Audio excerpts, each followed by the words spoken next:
ampifaliana ry havana malala no zontsika miona toyzao indray a fampizara mofinaina ny amin'ny sakafo mpanao tompo antsika koa amin'n'itian'io ity ho aminareo nde ny fahasoavana sy ny fiadanana avy amin'andriamanitra ray sy jesosy kristy tompontsika izay nandritra ny tena nohon'ny fahotantsika hanafana antsika amin'izao miarabelona ratsy fanahy izao araka ny sitrapon'andriamanitra raintsika amen. Alatsinainy 20 aprily 2024 ibanjina antsika no hevitra hoe manazava mpino ny tompo. Andeha ry havana idera sakalazan'andriamanitra isika. Haleloia! Midera Jehovah fa tsara izy, fa mandrakizay fa mindrampony. Iza no malaza ny asa lehibe ataon'i Jehovah na mahatonina ny fidarana azy rehetra, sambatra izay mitandrina ny mety ka manao ny marina mandrakariva.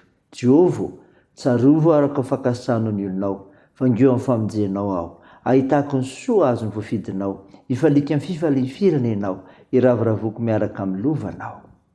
Amen.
andeha hivavaka isika.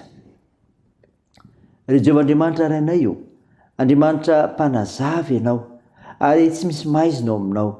Koa mendrika anao tompo ny saotra, ny dera, ny laza, ny voninahitra marak'izay no ianarinao masina satria mpanafaka ianao. Tompo, mpanotsy izahay, koa no fahotanay dia mamindra fo aminay. Sao madio izay mafakeloka ary dio izay mafampahotana. Fa ny fananao masina izay raha indray nofinaina avy aminao. Anaran'i Jesosy Kristy nanaovanay izany mivavaka izany. Amen. Ny mofinaina ho antsika amin'ny teny ity ravana malala dia hitanao ny bokin'ny Eksodosy. Eksodosy 10 ka ny 1:20 ka hatramin'ny 7:20. Mpivaky toy izao aminaran'i Jesosy. Aroa Jehova tamin'ny Mosesy, ahinjiro manandrify ny lanitra ny tananao mba hisaizina amin'ny tany Egipta dia aizina azo tsapaina. Dia nahitsy Mosesy manandrify ny lanitra ny tanany dia nisy aizim-pito eran'ny tany Egipta rehetra atelona. Koa tsy mba nifankahita ny olona na niala tamin'izay ny toerany atelona, fa ny zanak'Israely rehetra kosa nisy mazava teo amin'ny fonenany. Amen. Ray masino, manamasinana amin'ny fahamarinana, ny teninao ny fahamarinana. Amen. Ravana malala, ho aminao ny fiadanana. Ny mofinaina izay ho antsika anio Eksodosy 10:20-20 dia maneho ny teo-javatra azo tao amin'ny loza fahasivy nanjoiny Egiptianina dia ny aizim-pito nanjoiny Egiptianina. Fa nisy mazava teo amin'ny zanak'Israely. Maneho izany fa Andriamanitra fitiavana izy ka miady ho amin'ny mpanompony. Miady ho an'ny mpanompony. Dia nisy aizim-pito eran'ny Egipta rehetra ny 20. Maloha ireo Egiptianina izay mampahoro ny zanak'Israely dia mamebaiko an'i Mosesy ny tompo. Miary areto fa Jehova no miady amin'izay mampahoro ny vahoakany. Izy no manome ny toromarika ary fantany vokatra izany ka niraparapa ny fahavalo. Tsy nifankahita ary tsy afaka niala tamin'ny toerana atelona. Manambara amintsika Jesosy Kristy fa momba antsika mandrakariva. Ny tompo ny miady ho antsika. Ka za mandany andro mifamaly sy miady amin'ny fahavalo fa manana mpamonjy mpiaro isika. Tsarovy ihany koa nefa fa ny devoly ny tena fahavalo fa tsy nofo mandrà. Ilay Andriamanitra fitiavana dia izao koa mampandresy ny mpanompony. Mampandresy ny mpanompony. Dia hoe ny 7:20 fa ny zanak'Israely kosa nisy mazava teo amin'ny fonenany. Ny aina mpilaminana, afaka nifankahita tsara, afaka mifamezivezy, ny aina tamin'ny fahazavana, ny aina tamin'ny fahafahana ary nataon'ny tompo miavaka sy misongadina mihoatra ny Egiptianina ny vahoakany. Voasoratra hoe, ka dia ho hitanareo indray ny tsy fitovian'ny marina sy ny meloka dia ny manompo an'Andriamanitra sy ny tsy manompo azy. I Malakia 7:20. Eto ry havana dia miavaka tsara fa ny iray miainao amin'ny aizina ary ny iray kosa miainao amin'ny mazava. Tsarovy ary fa mikatsaka hatrany izay hampandresy tanteraka anao ny tompontsika ary mihoatra noho ny mpandresy azy isika amin'izany. Sahia mijoro vavolombelona ry havana noho ny fitantanany ny fiainanao. Raisindray izany dia an'Andriamanitra irery ny voninahitra. Amen. Andeha hivavaka isika. Andriamanitra, saotra noho ny mofinaina nomenao anay izay milaza fa Andriamanitra fitiavana, Andriamanitra ary miady ho an'ny mpanompony sy mampandresy azy amin'ny ady hatrehany. Tompo, vavaka aminao izay ho an'ny fierany anay. Vonjeo izahay. Vavaka aminao izay ho an'ny marary, hitahinao ireo manana andraikitra amin'izany. Anasahanao indrindra ireo marary koa. Ampinoninao ireo manamanjo, anomanareo mareo sikola sy ireo sahirana. Tao io fiazakazahanay, ny asa fivelomanay, ny fikasanay, ny fianarana. Ny vavakay dia ataony amin'ny anaran'i Jesosy Kristy mpamonjy anay ary nampahantra anay ny vavaka manao hoe, ranay eo izay ny an-danitra, ao masinina ane ny anaranao, ho tonga ane ny fanjakanao, atao ane ny sitraponao ety an-tany ho taky ny an-danitra. Eo ny anio izy anona sahaza ao anay ary mamelany elokay tahaka ny namelanay izay meloka taminay ary aza mitondra anay amin'ny fakapanahy fa manafanay amin'ny ratsy. Fanao ny fanjakana sy ny hery ary ny voninahitra marak'izay.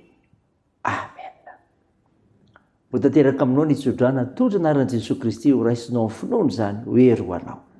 Aza matahotra anao fa momba anao aho ary aza melikelika foana fa izao n'Andriamanitra aho mampahery anao sady mamonjy anao. Eny mitantana anao an-tanakavana amin'ny fahamarinako aho. Amen. Dia n'Andriamanitra irery ny voninahitra amin'ny anaran'ny Ray sy ny Zanaka ary ny Fanahy Masina. amen.